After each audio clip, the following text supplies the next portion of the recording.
जिया भैया। बहुत अच्छे।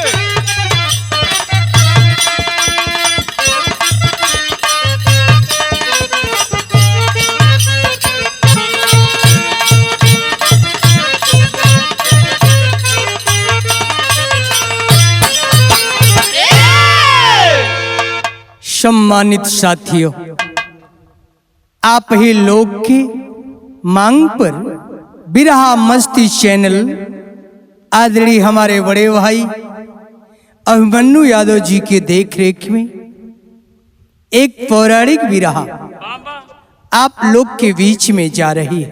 वाह बड़े ही सम्मान के साथ मुझे विश्वास है इस गाने को आप लोग स्वीकार करेंगे। अरे वाह। तमाम सारा संवाद कलाकारों के मुख से आप लोग सुने होंगे। एक अलग संवाद आप लोग के बीच में जा रहा है बाबूजी, जिसका शीर्षक होगा दुर्योधन कृष्ण संवाद। और हम बिरहा गाते समय भी मंच के माध्यम से श्रोता बंधुओं को यह हमेशा सूचित करते हैं कि शब्द ही ब्रह्म है। इसलिए आप लोग राजदेव पाल का सम्मान कम करना, लेकिन इस हिंदी के साहित्य के शब्दों का सम्मान ज्यादा करना, क्योंकि शब्द ही ब्रह्म होता है और यह शब्द लिखने वाले की बलिहारी है। हमारे गुरु पिंगलाधीश कवि हरिशंकर मास्टर जी के हाथों द्वारा रचित यह गीत है। 4 लाइन की भूमिका है मास्टर साहब।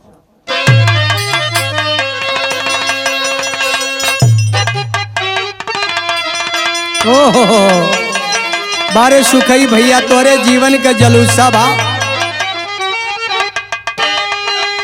कृत्य की वृत्य निश्चित ही कारण रचित,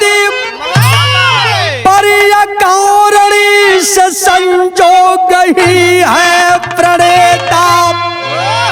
खोलिए पृष्ठ श्रुतियों पुराणों की यदि कुछ प्रमाणों का खाका दिखाई है देता।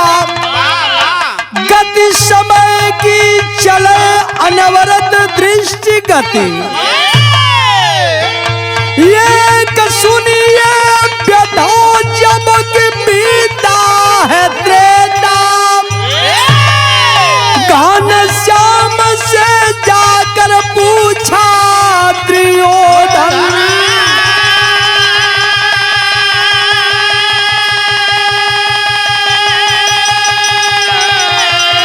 चक्रवर्ती क्यों कैसे मम कह दो विजेता।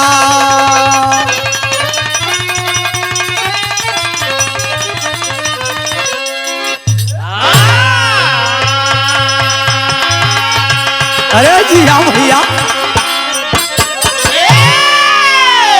मैंने बताया शब्द ही ब्रह्म है साथियों।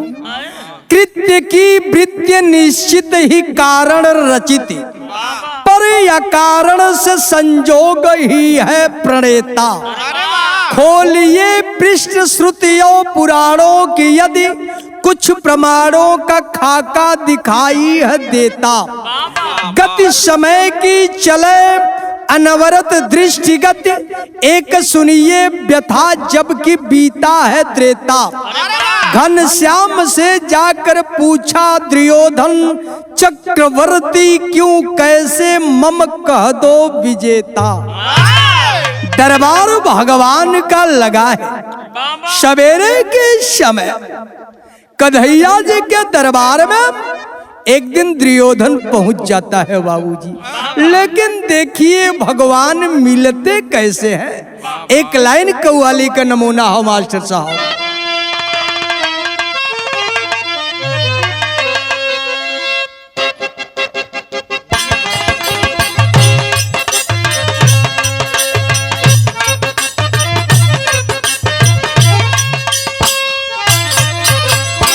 ये भैया लैला मजनू दो बदन एक जान है अरे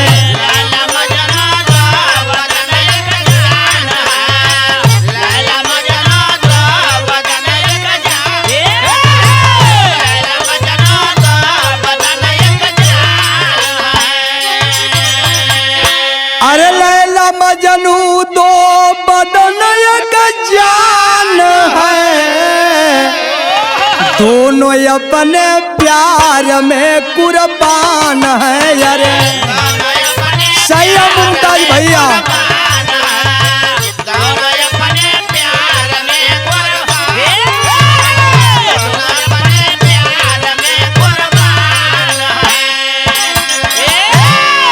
देखिए हमारे गुरुजी इस बात को लिखे हैं आदरणीय आप ब्रह्मदेव पांडे जी। क्या लिखे हैं सुखई भैया कि भगति से मिलते सदा भगवान है अरे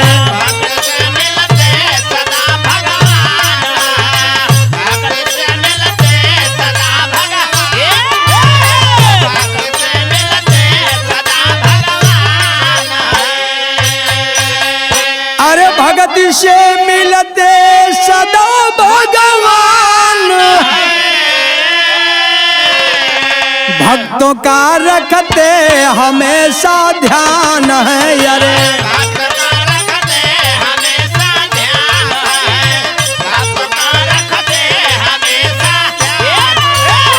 भक्तों का रखते हमेशा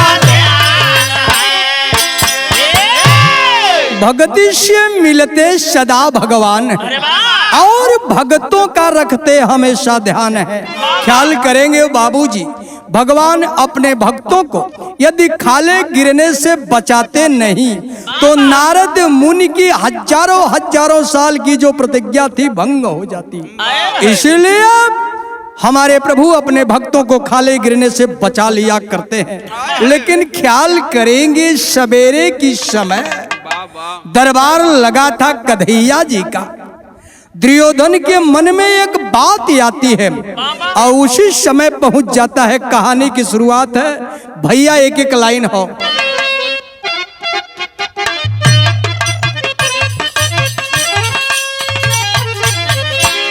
अरे रही घनयामिनी शशांक छटा बिखरी थी,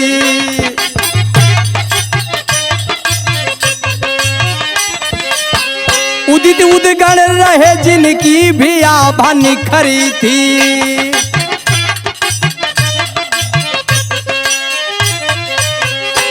अवनी के अंक में शबनम की बूंद चमकती,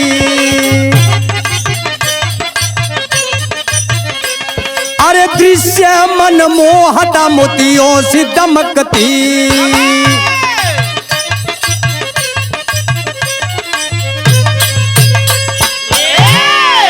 बिल्कुल सवेरे के समय है, भगवान का दरबार लगा था। उसी समय दुर्योधन के मन में एक बात आ जाती है और भगवान कन्हैया जी के सामने दुर्योधन एक बात कहता है। मास्टर साहब गीत बदल गिल भैया।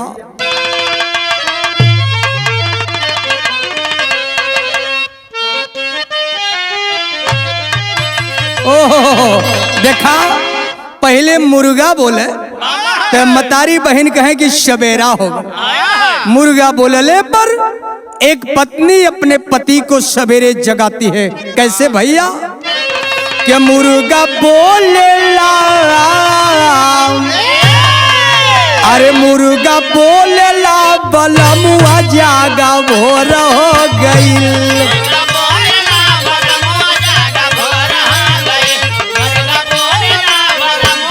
अरे जिया बहरा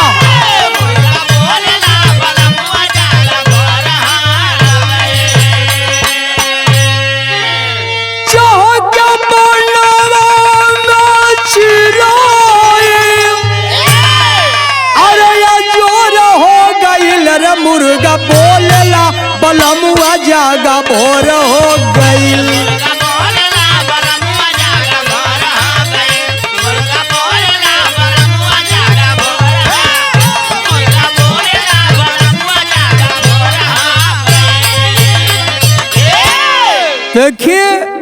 जगत के स्वामी से एक बड़ी अगूढ़ बात दुर्योधन पूछता है मुमताज भाई। कैसे पूछता है भैया? कि सोच भूप कैसे चक्रवर्ती भैली विधाना।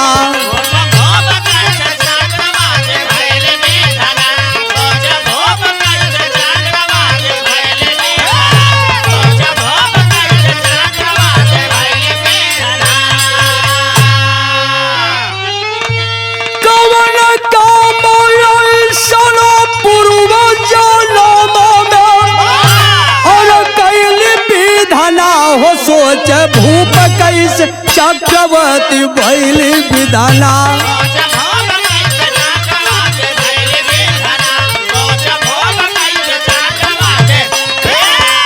अरे सुखाई भैया,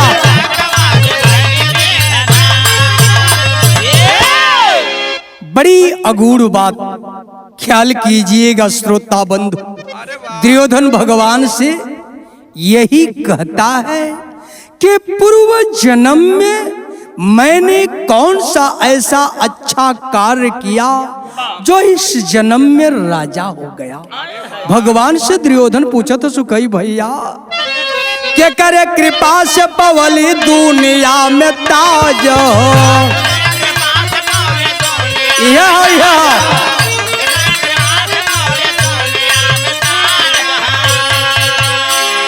अरे क्या करे कृपा से पवली दुनिया में ताज। अध्यय के जवाब सोच मन में कुरुराज। या भैया,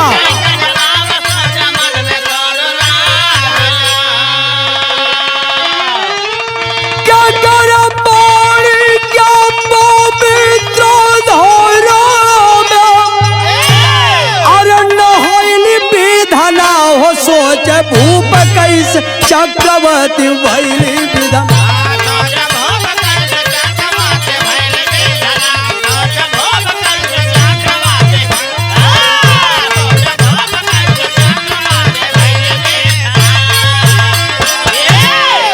उस समय भगवान के प्रति दुर्योधन के हृदय में क्या भाव आया। वैसे कहा जाता है कि जो दुष्ट है वही दुर्योधन है। दुर्योधन के मन में यह कैसे भाव आया कि प्रभु पूर्व जन्म में मैंने कौन सा ऐसा कार्य किया जो इस जन्म में राजा हो गया, और आपके सिवा और कौन बता सकता है भगवान इस बात को। भगवान से कहता है विदेशिया में लाइन लग गई हो भैया। ये भैया करुणा के सागर बाटा सब गुण में आगर बाटा।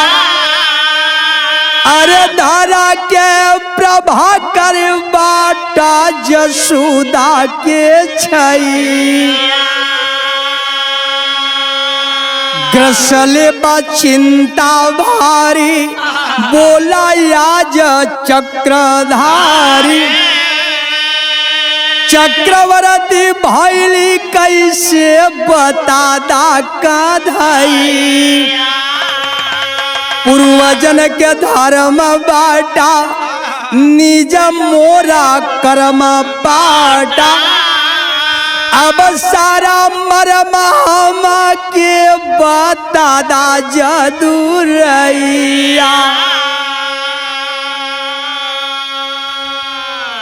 आप स्वयं जगत की स्वामी हैं। इस बात को आप ही बता सकते हैं कि हम राजा कैसे हुए। देखिए पिछले जन्म की बात दुर्योधन की भगवान उसके सामने कहते हैं, यानी पिछले जन्म में तू का रहला। गीत लग गए सुखई भैया गरम पत्ती से।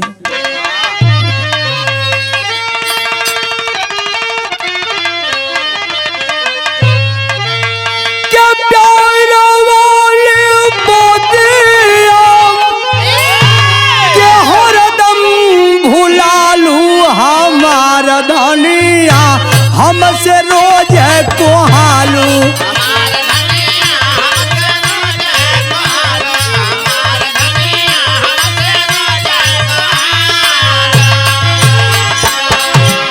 बाबूजी जगत के दाता भगवान कन्हैया जी दुर्योधन के इस बात पर दुर्योधन के पिछले जन्म की बात बताते हैं। पिछले जन्म में तू रहला का सुखई भैया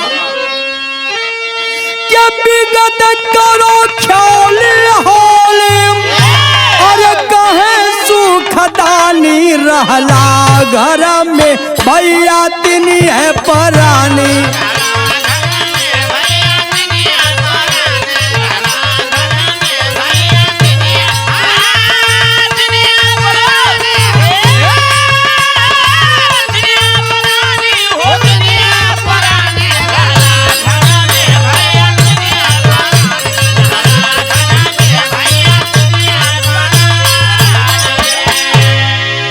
सुना दुर्योधन तू पहले जन्म का बात जानल चाहता तो सुना।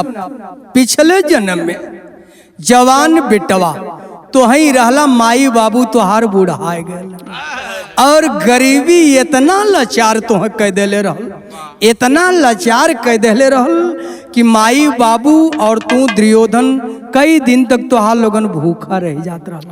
कन्हैया जी दुर्योधन से कहते सुखई भैया कि वह दिन बिगड़ल दुनिया में तोहरी समैया। अरे वह दिन बिगड़ल दुनिया में तोहरी समैया। अब वृद्धा माता पिता रहल कहल कन्हैया।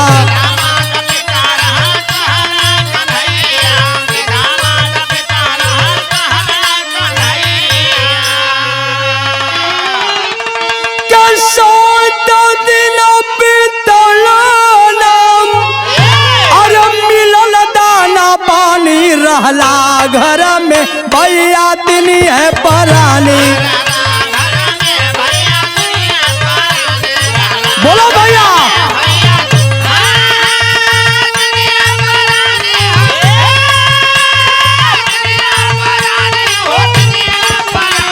अरे जिया बोलो जिया।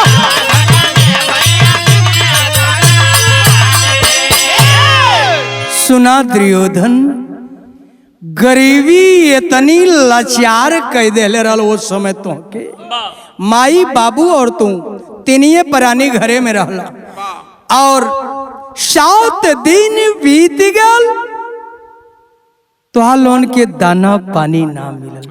7 दिन तक उपवास कैला पिछले जन्म में दुर्योधन। तो दुर्योधन पूछलस कि भगवान एकरे आगे का भल। भगवान बतावत हो सुखई भैया गीत बदल गई।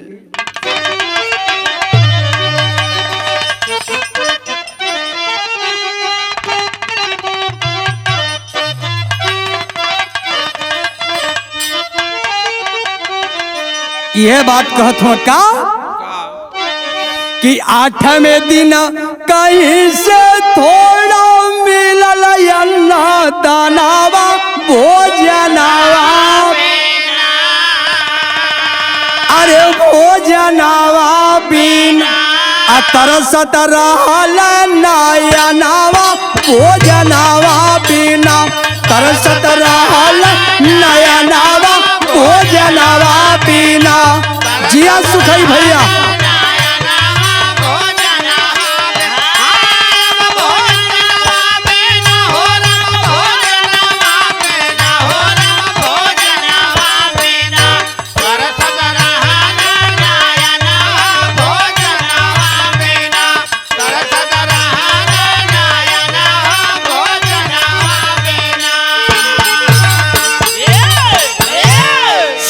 दुर्योधन। देखिए दरबार लगा है, एक तरफ दुर्योधन खड़ा है, द्वारिकाधीश सारी बात को बता रहे हैं। 8वें दिन जब तू भीख मांगे निकलला तो थोड़ा सा दाल चावल भीख के रूप में तो है मिल गए। तो घरे आए के तू कैला का भैया खिचड़ी बनावाला खुद हाथों से बिरानावा।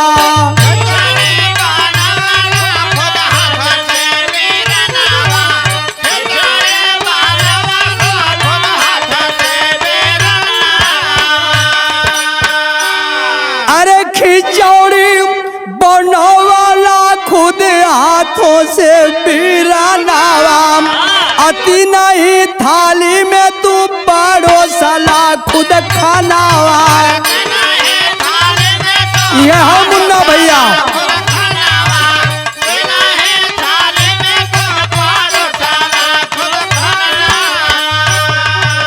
कोढ़ी रूपावा में हम आइली भावनावा। भोजनावा बिना अब भोजनावा बिना तरसत रहल नयनावा। भोजनावा बिना तरसत रहल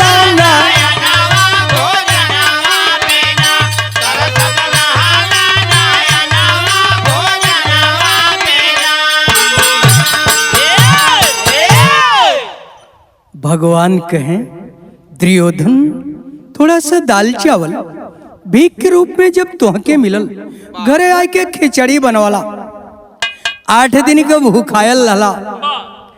2 थाली में खाना अपने माई बाबू के तू पड़ोस देला। तुहार माई बाबू जब खाए लगला और जब तू खाए का तैयारी कैला दुर्योधन, वही समय कोढ़ी के रूप में हम तुहरे तुवरिया पे आई गई और अर्ज लगौले की क्षुधा से हम भूख से बिल्कुल पागल है, हमके भोजन करा दा। दुर्योधन 8 दिन के तू भूखा रहला, लेकिन वो समय तोहरे हृदय में वो भाव जागल। हम जबकि कोढ़ी के रूप में रहली, लेकिन हमारा अपमान न कैला, अपने दुआरे सम्मान कैला। 8 दिन का भूखल भी रहला, फिर भी आपन वाला भोजन हमके कराए देला। जब भोजन कई के क्षुधा हमार जब तृप्त भेल तो तोहके आशीर्वाद दहली कि जाओ बचावा राजा हो जाओ। तोने कारण दुर्योधन आज दूसरे जन्म में, ये जन्म में तू राजा हो गईला। दुर्योधन हाथ जोड़ के कहा था कि भगवान उस समय गरीबी में हैरान रहली, आपके खिचड़ी खिया दहली, आशीर्वाद से आज राजा हो गईली। तो हम रिक्वेस्ट करत है कि एक बार फिर से हमारे घरे भोजन करे आ जा। उस समय का बात हो, गीत बदल गई भैया।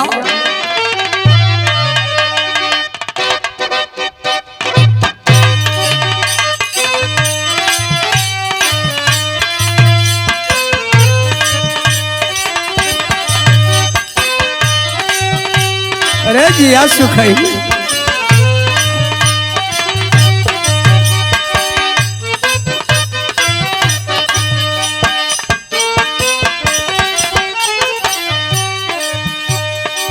जब से चढ़ाला सैया जुल्मी फगुनावा,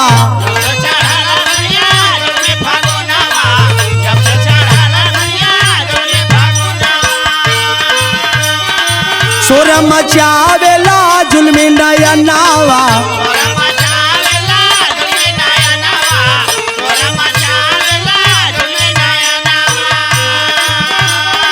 जब से चढ़ाला सैया जुल्मी फगुनावा, सोर मचावेला जुल्मी नयनवा। कूद कूद लगा सूट सलवार में, राजा आविन जुनिया संभाल में।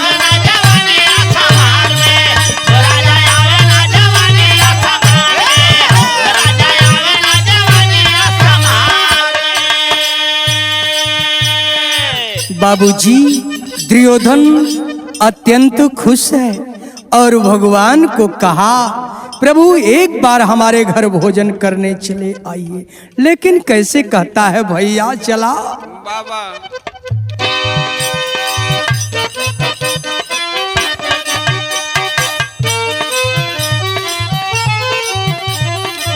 भीषा दुर्योधन बोला काधा समानावा,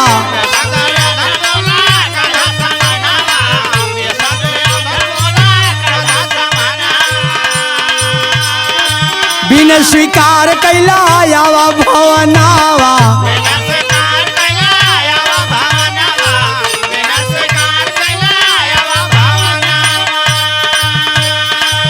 ऐसा दुर्योधन बोला काधा समानावा बिन स्वीकार कैला आवा भवन में केवल एक बार घरे हमरे आवाला करके भोजन हमारी छतिया जुड़ावाला।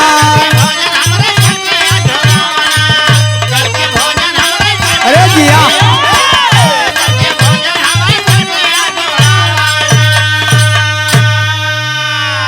देखिए तब के जन्म के भाव में और इस जन्म के भाव में दुर्योधन में आकाश और पाताल का अंतर हो गया। उस समय भले भिखारी था दुर्योधन, भीख मांग करके जीवन यापन करता था, लेकिन उसके अंदर का भाव बहुत बढ़िया था। ख्याल करेंगे विरहा सुनने वाले साथियों, राम राम सब जपे ठग ठाकुर और चोर बिन प्रेम रिझत नहीं तुलसी नंद किशोर। बिना भाव के भगवान रीझ नहीं सकते। दुनिया का कोई बंधन भगवान को बांध नहीं सकता, लेकिन एक ऐसा बंधन है जिसमें भगवान खुद बंध जाते हैं। वह कौन सा बंधन है साथियों? वह है प्रेम का बंधन, जिसमें राधा स्वयं कन्हैया जी को बांधी थी, मीरा भगवान को बांधी थी, बजाती वीणा श्याम के लिए, कि मीरा का कहना था। लेकिन जब जब दुर्योधन कहता है कि प्रभु हमारे यहाँ आपको भोजन करने के लिए आना ही होगा, तब तक दुर्योधन का भाव देख करके भगवान इनकार करते हैं। तब दुर्योधन एक बात कहता, सुखई भैया अंतरा के लाइन में,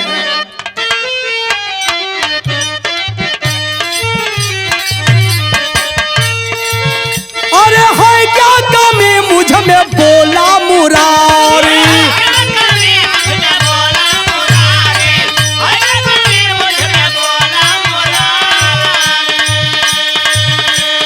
चक्रवर्ती भूबहू में नाही भिखारी,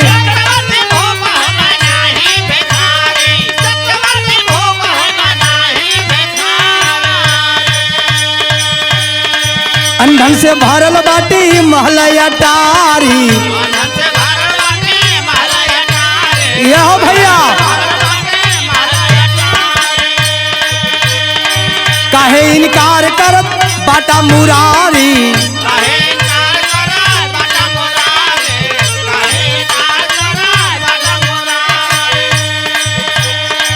अंधन से भरल बाटी महलया टारी, काहे इनकार करत बाटा मुरारी, केवल एक बार घर हमरे आवाला करके भोजन हमारी छतिया जुड़ावाला।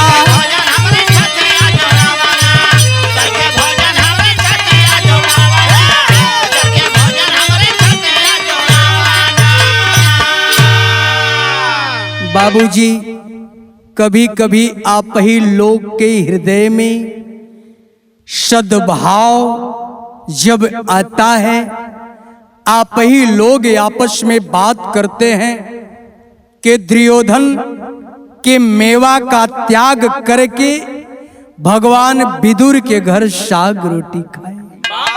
देखिए इस गाने में यह भी प्रमाण मिलेगा, हमारे प्रभु दुर्योधन के मेवा का त्याग कब किए थे और कब विदुर के घर साग रोटी खाए थे। हजारों बार दुर्योधन भगवान को कहा कि आपको आना होगा हमारे घर भोजन करने के लिए, और हजारों बार भगवान इनकार किए कि दुर्योधन उस समय तूने मुझे जरूर भोजन करवाया था, लेकिन अब तुम मुझे भोजन नहीं करवा पाओगे। तो दुर्योधन कहा कि ऐसा क्यों प्रभु? कहा अब तुम अहंकारी हो गए हो, इसलिए अब भोजन नहीं करा पाओगी।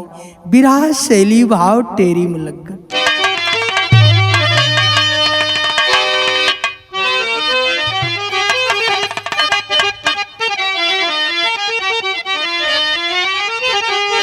देखा मुमताज भैया, यहू टेरी के ओजन 16 कुंतल हो। कैसे भाव समझे वाला बताइए के, अरे राम मोदी नाऊ गति गति सागर में कभी, अरे मोती नौ गति सागर में कभी, तो सोती बूदन जबल बड़ी सीप में होती।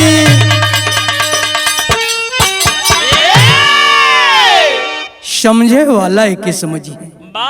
स्वाति बूद न जबले पड़ी सीप में होती, मोती ना उगती सागर में कभी।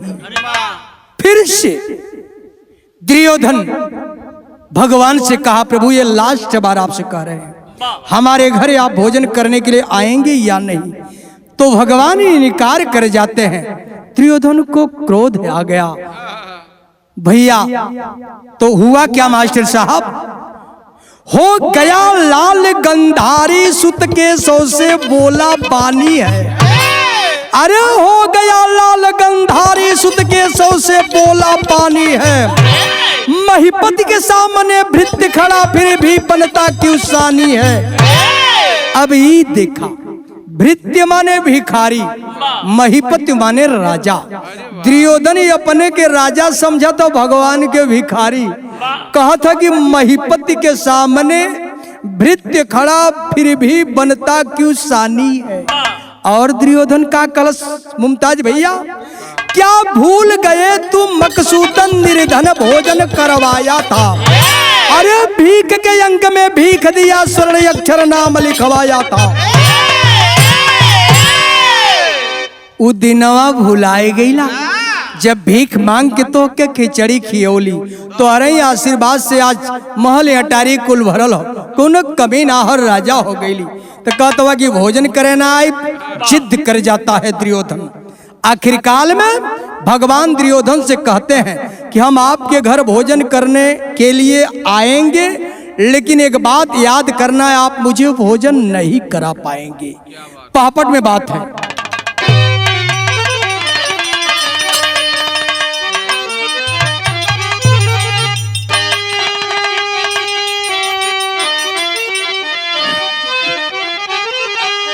अरे किया तैयारी नगर दिया सजवाई कुरुपत हर से लाम, भोजन करने यही है कुंवर कधाई कुरुपत हर से लाम। यो भैया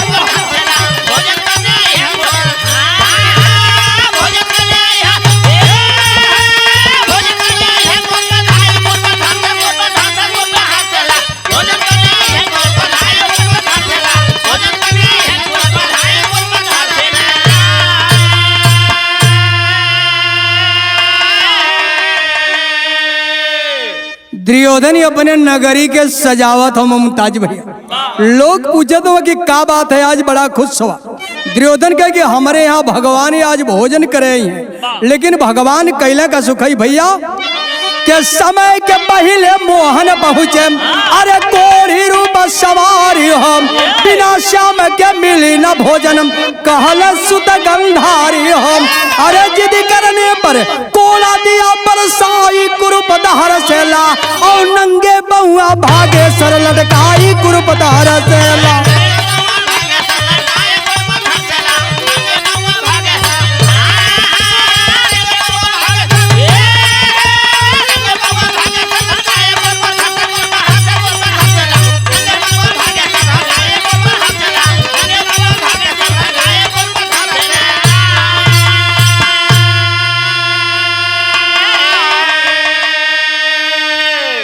ख्याल करेंगी समय के पहले मोहन पहुंचे कोढ़ी रूप सवारी। कोढ़ी के रूप में समय से पहले कन्हैया जी दुर्योधन के दरवाजे पर पहुंच जाते और रिक्वेस्ट किए कि भोजन करा दीजिए। तो दुर्योधन यह कहे कि जबले कन्हैया जी ना आ जाइए तबले तोहके भोजन ना कराई। भगवान जिद कैले कि अरे भाई कन्हैया जी आई हैं तभी आई हैं, पता नहीं कब आई हैं, आप हमके भोजन करा दा, बड़ी भूख लगल हो। कोढ़ी के रूप में कन्हैया जी सिफारिश करत। दुर्योधन के क्रोध आ गेल, दुष्ट था ही बाबूजी, क्रोध आ गेल, 3 कोड़ा मरलस भगवान के पिठिया पर, और भगवान वहां से तुरंत फरार हो गए। लेकिन देखा बिरहा बहुत कलाकारन से आप लोग सुनत होबा, कौने कौने चीज में आवाज ना आवेले, आला लगल पहले नंबर वाला सुखई भैया।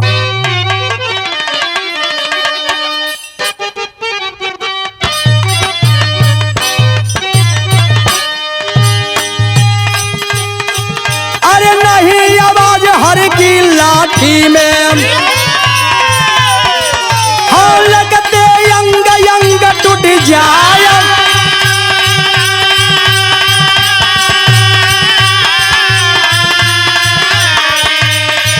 अरे नहीं आवाज मृत्यु जब आवे अब यादी इतना पगा दबाया।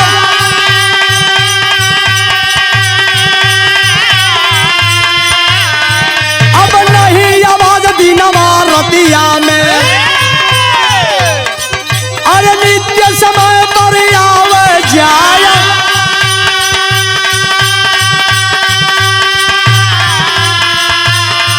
अब नहीं आवाज समय जब आवे अरे रोजो रंग पछाड़ा खाया।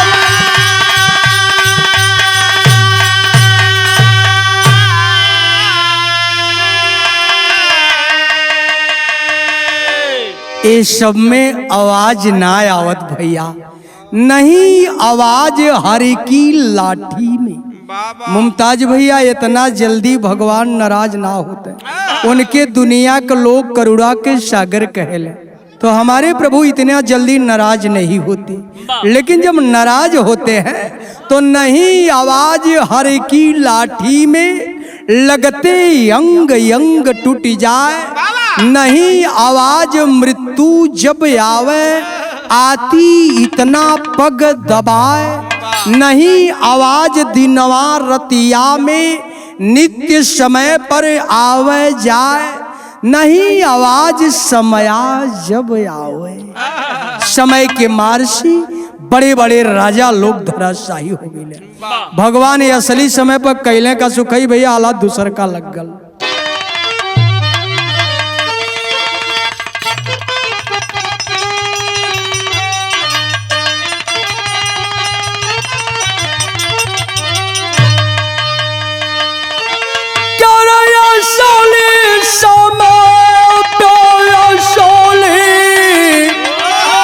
भैया भेसवा बना के अरे रथिया पीतम्बर धारी राल सजाए।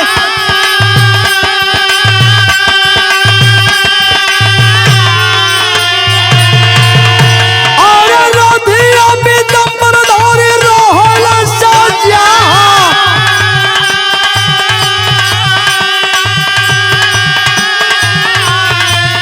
भैया आया दुर्योधन स्वागत करने खातिर भैया।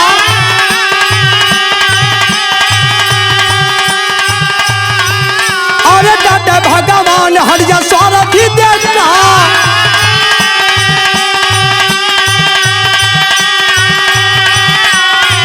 भैया डाटे भगवान हरिया सारथी देखा।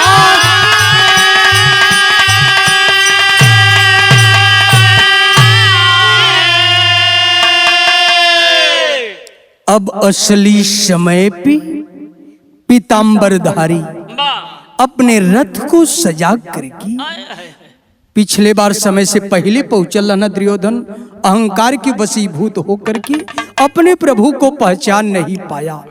तो ठीक समय पर भगवान पीतांबर के वेश में रथ में सवार होके दुर्योधन के दरवाजे पर पहुंचते। उस समय दुर्योधन सम्मान करने के लिए दौड़ा। भगवान कहे कि दुर्योधन याद कर हम तोरे दुआरिया पे आयल रही।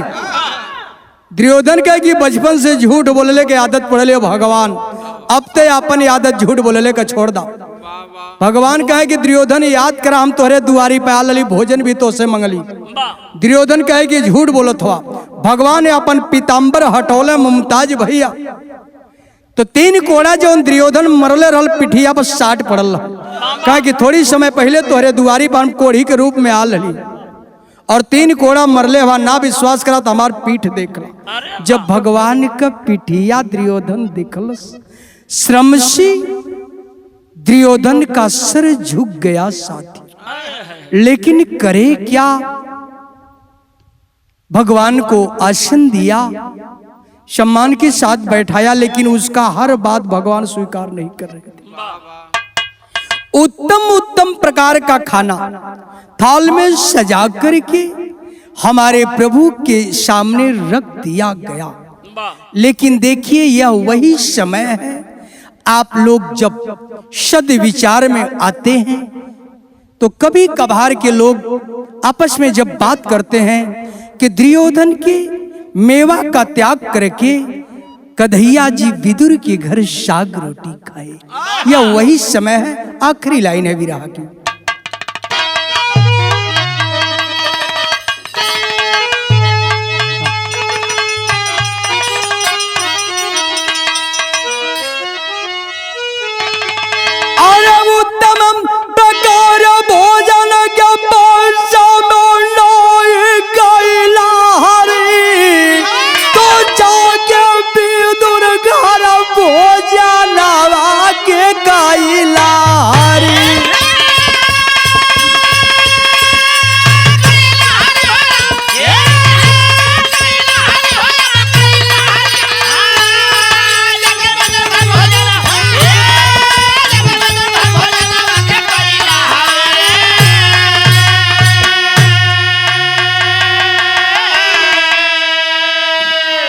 ये वही समय है बाबूजी।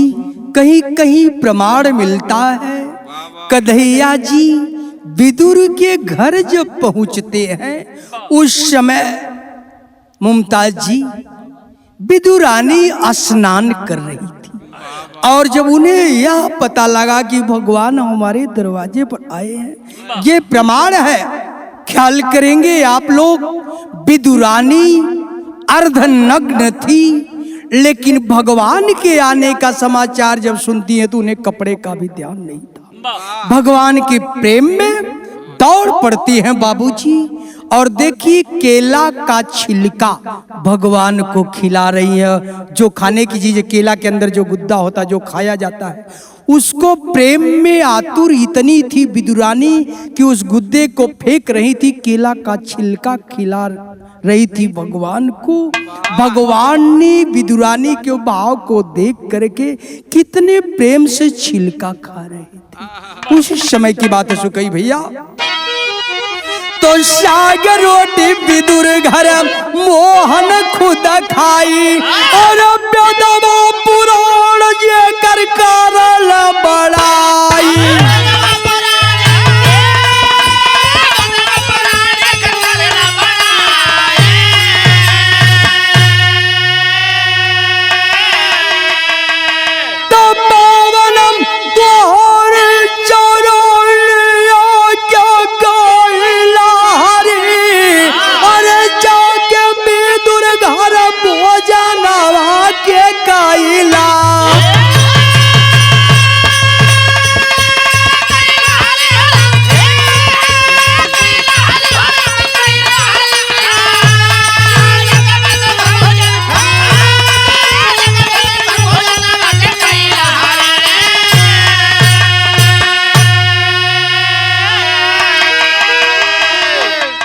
आज के डेट में अपमानित भले लोग हो जाए, अगर मलाई मिलत हो खाए के मुमताज तो खा ली। भले अपमान हो चली लेकिन मलाई मिलत तो खाए की।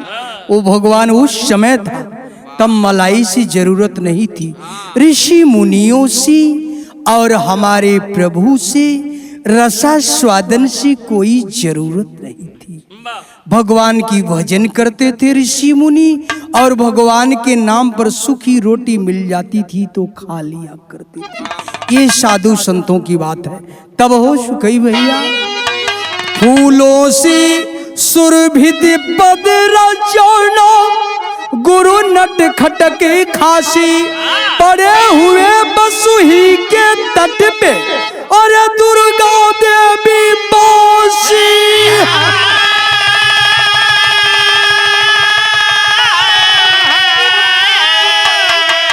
अरे मोती नावगत सागर में कभी चर्चा काव्य कला में ब्रह्म देव की होती। मोती नावगत सागर में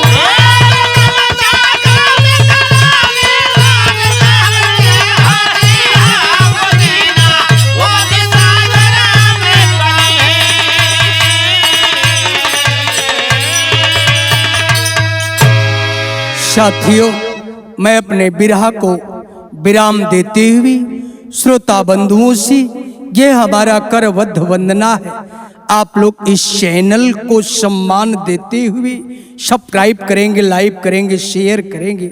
इसी में आपके बेटे राजदेव पाल की भलाई है। हम सबको प्रणाम करते हैं।